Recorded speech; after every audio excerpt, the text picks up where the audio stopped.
Cette émission est une production de la télévision régionale des Moulins.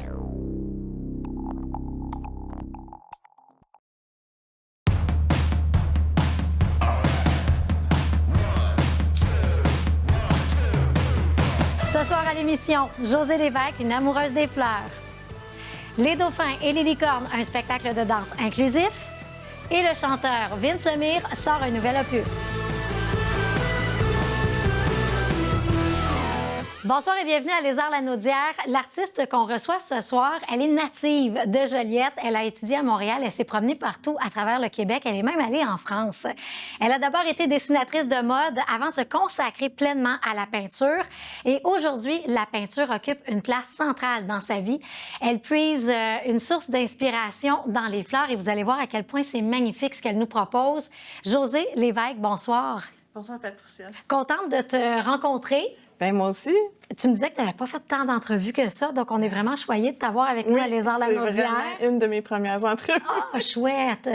Tu me disais que tu es native de Joliette. Oui. Saint-Charles-Borromée. Saint-Charles-Borromée. Tu as étudié au cégep de Joliette en art. Oui.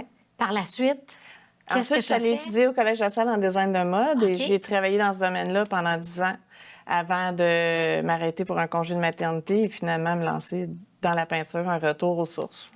Et dis-moi, parce que c'est quand même, ça reste des arts, on voit que tu as un côté très artistique, mais qu'est-ce qui, peut-être, dans le design de mode, t'a aidé ou pas du tout à poursuivre avec la peinture? J'ai beaucoup... Le fait, en fait, que mon sujet, maintenant, soit les fleurs, est très influencé par mon amour de la mode. OK.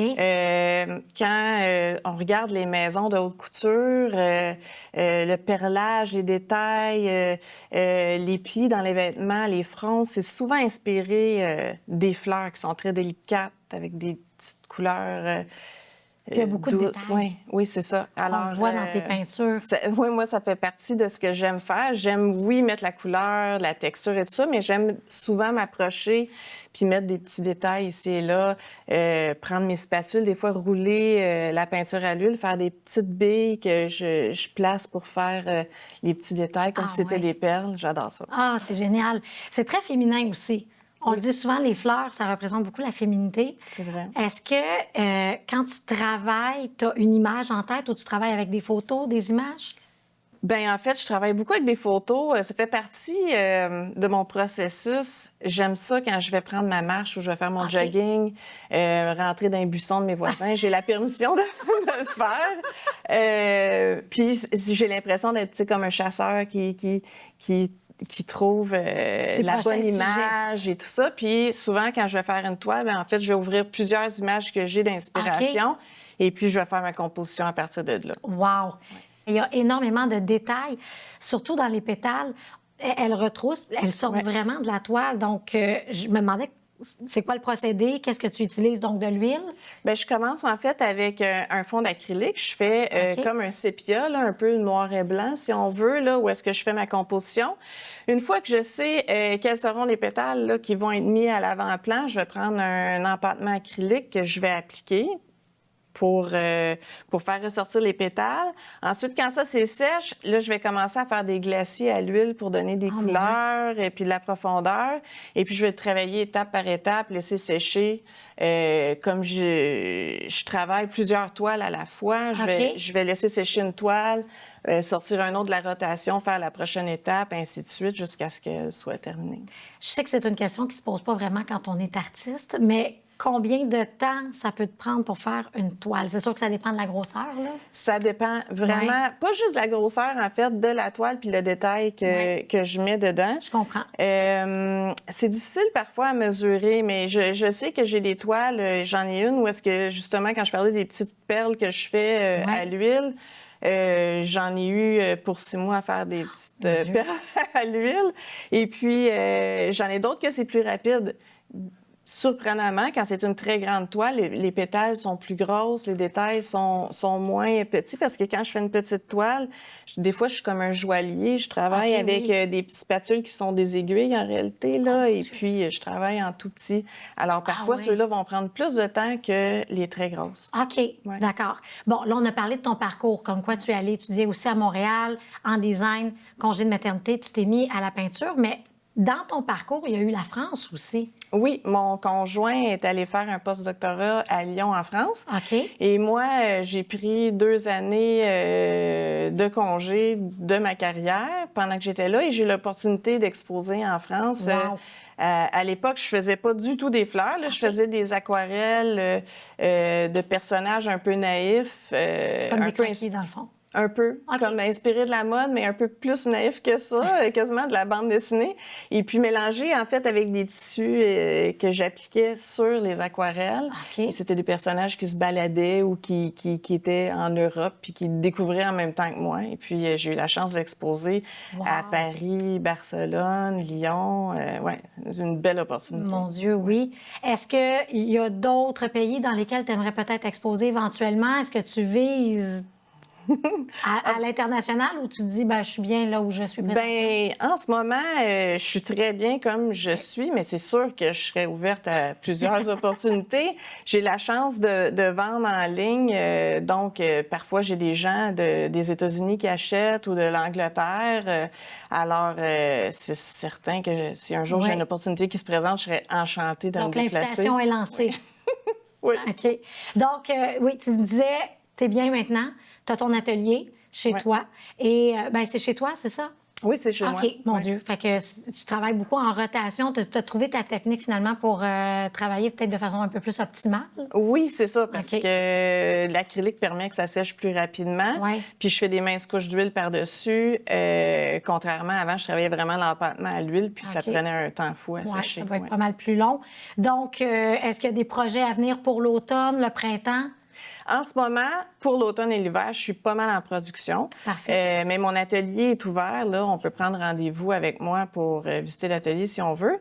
Et puis, au printemps, normalement, les symposiums, les expositions commencent. Alors là, je vais me promener un peu plus. Comment on peut te contacter si on a envie d'aller visiter ta galerie, si on a envie d'acheter des toiles ou de voir comment tu travailles, de te rencontrer, peut-être même de te faire exposer à l'international? Pourquoi pas? On peut me joindre soit par mon site Internet, atelierjosélévesque.com, Atelier José Lévesque sur Instagram, José Lévesque Art sur Facebook. Et puis, j'ai ma boutique en ligne sur mon site Internet aussi, si ça intéresse les gens d'aller voir ça. Et dis-moi, est-ce que tu penses terminer ta carrière en art avec l'huile et les fleurs ou il y a autre chose peut-être qui t'intéresse ou tu te dis, pour l'instant, c'est vraiment ça mon créneau? Pour l'instant, c'est ça, mais je me promène vraiment dans la... Tu sais, je m'arrête pas là, juste à faire des fleurs vues de proche. Si j'ai des inspirations de rajouter des personnages éventuellement ou des animaux ou quelque chose, je vais me lâcher à faire ce que j'ai envie de faire. Oui. Ouais. C'est juste que là, pour l'instant, c'est un peu plus ça ta passion. Oui, j'aime vraiment ça. Ouais. Génial. Bien, merci beaucoup, José Lévesque, d'être passé dans nos studios à Les Arts Lanaudière. Ça fait plaisir. Merci de m'avoir reçu.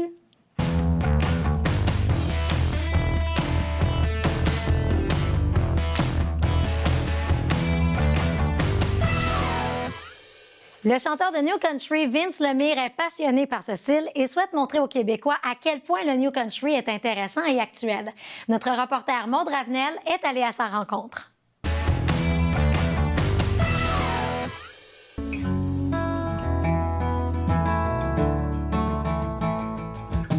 Vince Lemire, tu nous reçois dans ton studio aujourd'hui. Ton studio que tu as depuis pas tellement longtemps, mais qui t'a permis de créer tout l'album que tu viens tout juste de sortir à la bonne place. Tout à fait. Donc, vous êtes exactement à l'endroit où tout s'est fait. Ça fait, comme tu dis, pas longtemps. Ça fait, je pense, depuis après le temps des fêtes que je me suis mis à construire le studio. Ça s'est fait quand même assez rapidement parce que je savais que l'album s'en venait et tout. Le titre de l'album, c'est « À la bonne place ». Pourquoi tu as choisi ce titre-là? En fait, à la base, la chanson « À la bonne place », on l'a écrite avec un auteur qui l'a faite avec moi et c'est une chanson qui parle juste que dans le country en général, toute l'ambiance du New Country, c'est très famille, amis, ouvert. Puis les gens sont à la bonne place, simplement, sont bienvenus tout le temps. Puis c'est un petit peu ça l'idée derrière la tune. Puis après ça, je me suis rendu compte que c'était aussi une phrase, une expression qui fonctionnait par rapport à ma carrière musicale, ma vie en général. Je me sens à la bonne place parce que je suis vraiment dans mon créneau, dans ce que j'aime faire. Fait que c'est ça, ça faisait du sens, quoi. Ouais. Il y a une tune qui parle de ton père. Ouais. Il y a une pièce qui parle de l'amour pour ta copine. Oui, c'est parfait. Comment c'est venu un peu toutes ces inspirations-là? Ouais, ben en fait, c'est un album pour lequel j'ai quand même porté attention de faire des chansons dans différents sujets pour que ça soit un album diversifié, de pas toujours rester dans les mêmes thèmes. Je trouvais ça important aussi d'aller faire des chansons plus proches un petit peu de mes émotions, des choses plus personnelles, parce que je pense que c'est ce qui va aussi toucher les gens en général, parce que tout le monde vit des choses un peu similaires dans leur vie.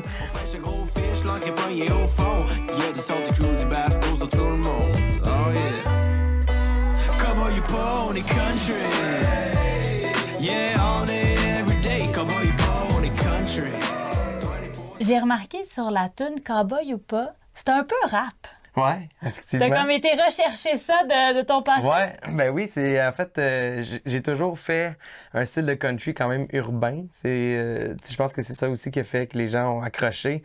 L'espèce d'influence avec les sonorités plus les pop, les 808s, les claps, tous ces sons-là qu'on retrouve quand même dans le new country américain, chez plusieurs artistes. Puis Cowboy Pas sur l'album 2, c'est une tune où vraiment typiquement on reconnaît ces influences-là. Le phrasé il est plus rap aussi, donc je voulais garder ça. Puis je suis allé aussi ailleurs dans d'autres chansons pour avoir un petit peu tous les styles, parce que c'est pas juste ça mon style de new country. Puis le new country, ça vient justement chercher d'autres styles de musique qu'il n'y a pas, si je comprends bien, dans le country. Ben en fait, c'est que le western country, c'est un son très typique qu'on a beaucoup exploité auparavant au Québec. Je pense que le new country, c'est principalement ça. Comme tu dis, la différence, c'est qu'il y a beaucoup de nouvelles sonorités, dont le terme new country, des sonorités plus modernes, des productions plus modernes en général. Ce qu'on aime garder, c'est tous les instruments typiques du country, le banjo, le steel guitar, la guitare acoustique, le pedal steel, tout ça, c'est utilisé quand même, mais on vient comme habiller ça d'une autre façon, disons.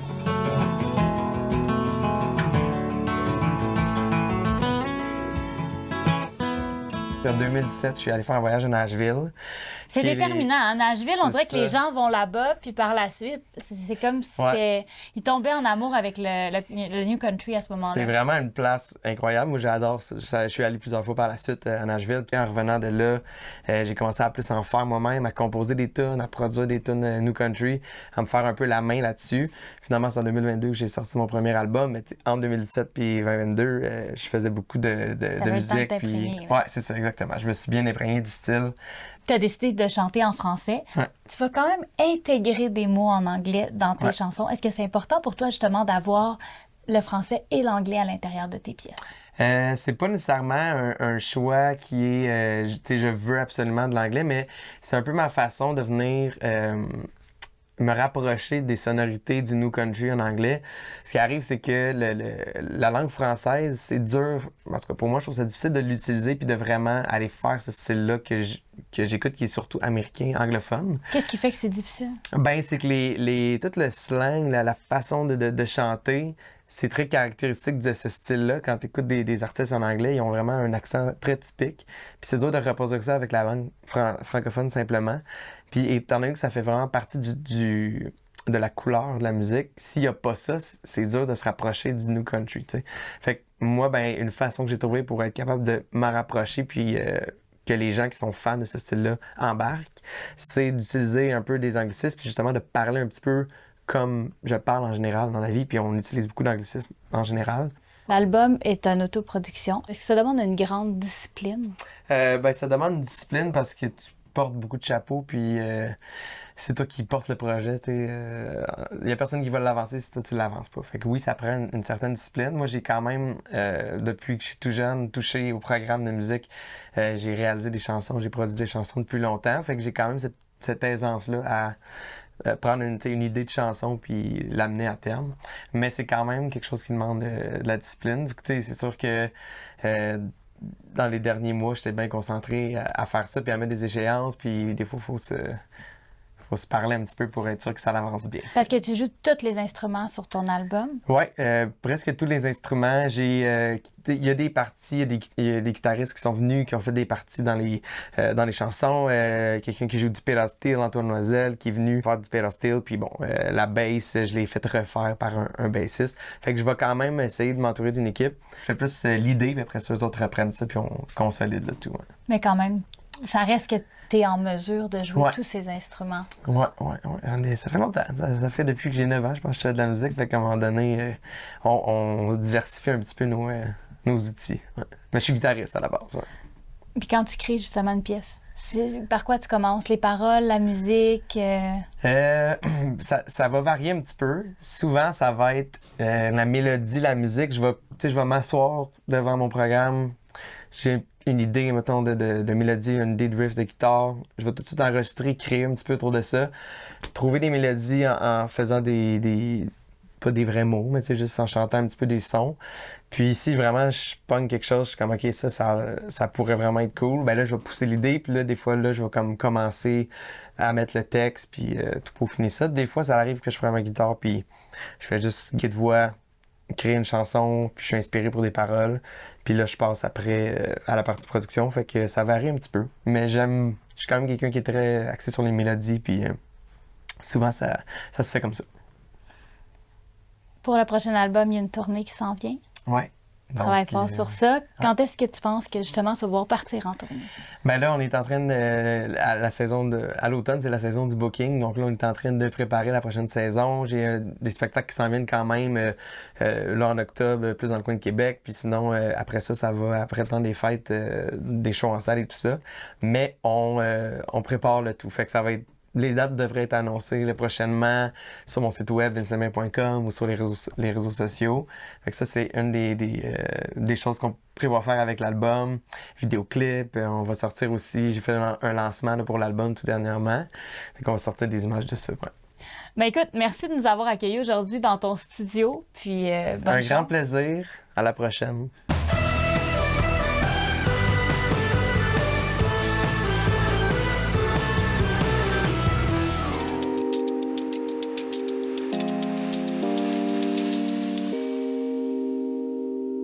Bonjour et bienvenue à cette capsule littéraire. Mon nom est Anne Gussy-Hardy et je vais m'adresser à toi, l'adolescent. J'ai plusieurs livres à te présenter et aujourd'hui, je te présente les livres d'horreur. La catégorie de livres que je déteste le plus au monde, mais je sais que toi, tu apprécies. Alors, pour le jeune lecteur, je dirais de 12 à 15 ans, je te présente Les Brumes. Les Brumes de Stéphanie de Champlain aux éditions Soulière. On est avec une paire de jumeaux qui sont en vacances dans le coin du bas du fleuve, là, genre Rimouski, et il se passe un enlèvement, c'est-à-dire que le brouillard attrape l'un d'eux. Et là, ce qu'on sait, c'est il y a une légende à travers ce village-là où tous les pères de jumeaux, qu'ils soient vieux, jeunes ou adolescents, disparaissent. Alors, est-ce que le jeune, son frère vont se retrouver? À suivre. Si tu connais Sophie Lee, parce qu'elle se promène à travers le Québec, je te présente son premier livre d'horreur. J'ai été capable de le lire, celui-ci. Petit meurtre entre amis, dérapage. On dirait qu'il va y avoir un tome 2. Ici, on est avec des jeunes qui sont des artistes et l'un d'eux décède. Si tu aimes la mort, si tu aimes les tournures, le policier, si tu aimes découvrir des choses, j'ai envie de te lire la 4e de couverture. Quelle est la meilleure chose à faire quand ton meilleur ami qui est devant toi meurt et que tu te sens un peu responsable? A, tu appelles la police. B, tu fuis. C, tu vas cacher le corps. À découvrir. Le 3e, je ne peux pas le lire. Non, mais alors pourquoi tu me le présentes, me demanderas-tu? C'est parce que je le sais que toi, tu vas adorer. Cap aux esprits de Hervé Gagnon aux éditions Québec-Amérique. Hervé aime jouer des tours à ses enfants. C'est lui qui me l'a dit. Hervé étant l'auteur, il m'a dit, sa fille, il n'était pas capable de l'effrayer. Alors, il lui a écrit ce livre. Ah, si tu aimes les esprits, les poupées qui bougent toutes seules durant la nuit, tu te fais chatouiller par quelque chose, non, c'est impossible que je lise ça. Et le dernier, c'est une collection. Là, je m'adresse à ceux qui aiment le plus le mystère que l'horreur. C'est Annie Richard qui, avec les éditions Enquête, nous parle qui fait le tour du Québec avec ses livres, avec des légendes, des monstres. Et celui-ci, c'est mon préféré, Les fantômes du passé. Elle se sert de registres au travers les presbytères, au travers l'État civil. Et ce sont des tout petits chapitres. Alors, si tu es quelqu'un qui a un peu plus de difficulté à lire, mais qui aime quand même l'étrange, je te propose cette collection-là, car à travers un livre, il y a plusieurs dossiers. Alors, un dossier à la fois. Et ce qui est vraiment chouette, c'est que si tu aimes ce genre de lecture, si tu aimes ce genre de mystère, c'est qu'à la fin du livre, elle te propose une procédure, une manière de toi prendre la légende de ta région, puis de fouiller et de voir s'il y a des fantômes dans ton coin. Alors voilà, c'était la première capsule littéraire sur l'horreur. À suivre. Au revoir. Je me trouve au théâtre Alphonse Desjardins puisque ce soir, c'est la première du spectacle Les dauphins et les licornes. Dans ce spectacle, on met en vedette des personnes neurodivergentes. Pour en parler, je m'entretiens avec la directrice artistique ainsi qu'une artiste.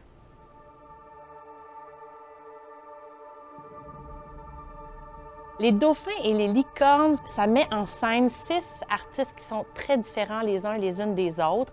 Une distribution très hétéroclite qui rassemble 3 artistes de la neurodiversité, 2 artistes neurotypiques, donc sans diagnostic, sans handicap, et une enfant. Donc déjà en partant, on a vraiment un terreau fertile pour la création. Et en démarrant cette création en 2021, l'idée c'était de les amener à fouiller leur zone de vulnérabilité, d'arriver à exposer leurs pires défauts, leur côté un peu plus sombre. Puis à travers cette recherche-là, d'explorer tout ce qui est le besoin de séduire, d'attirer le regard de l'autre, comment on va se travestir des fois pour attirer le regard de l'autre, chercher la lumière.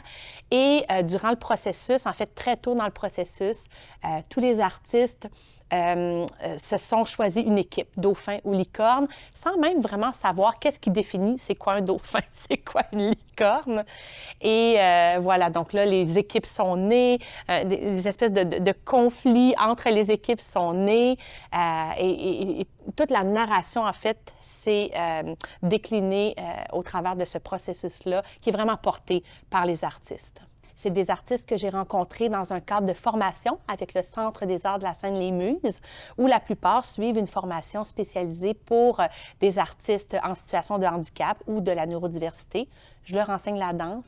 J'ai fait des belles rencontres à travers cette formation-là et j'ai eu envie de travailler avec eux sur scène, de pousser plus loin que le contexte académique et de bâtir des projets de création avec eux. Toutes les activités initiées par la compagnie, bien sûr, c'est pour revendiquer le fait que ces gens-là ont droit à une place à part entière, mais pas juste dans la société, une place à part entière aussi dans un métier qu'ils peuvent choisir, une carrière elles peuvent choisir, dont le métier d'artiste. Avant de faire partie de cette compagnie de danse, est-ce que tu croyais que c'était possible pour toi d'être une artiste?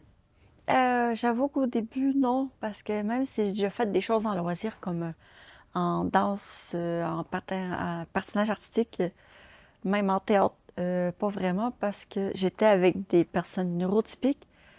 Puis le fait que j'étais avec ces genres de personnes-là, j'avais quand même des drôles de regards, malheureusement, basés sur moi, parce que tu sais, quelqu'un qui veut pas trop comprendre la différence, qui veut juste pas nous parler parce qu'ils se disent qu'on n'est pas vraiment à notre place. Je trouve ça, c'était dur parce que, tu sais, il y a personne qui demande de naître avec une différence, puis il y a personne qui demande d'avoir une différence, fait que c'était dur.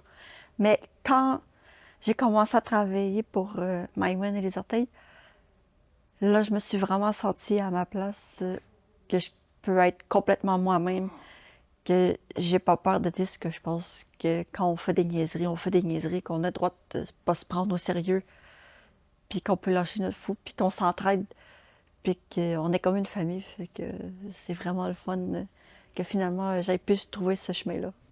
Lorsque vous êtes en création du spectacle, c'est une collaboration entre toi et les artistes. Absolument. Il n'y a pas de travail qui se fait sans les artistes. Moi, j'ai besoin d'être en studio avec eux, j'ai besoin d'être en impro avec eux.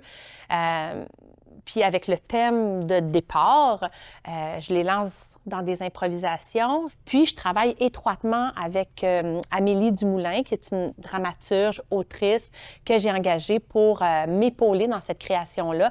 Donc elle est géniale pour réaligner le propos, rediriger, nous guider pour être sûr qu'on reste cohérent, malgré tout avec une trame narrative assez précise. Et je travaille aussi avec une conseillère artistique, conseillère en mouvement, Jessica Serly. Elle aussi, elle est là, pas juste pour le travail de corps, mais le travail global de la création pour nous assurer là, que le spectacle reste clair. C'est une richesse de travailler avec cette équipe-là, qui est une équipe de feu. Fait que tant que je peux lancer un message au public, puis tant que je peux faire encore briser des barrières, puis que j'arrive à leur changer de point de vue, que j'arrive à leur faire voir au-delà de la différence, pour moi, c'est une mission accomplie. Bonjour, mon nom est Roxane. Je suis mi-dauphin, mi-licorne.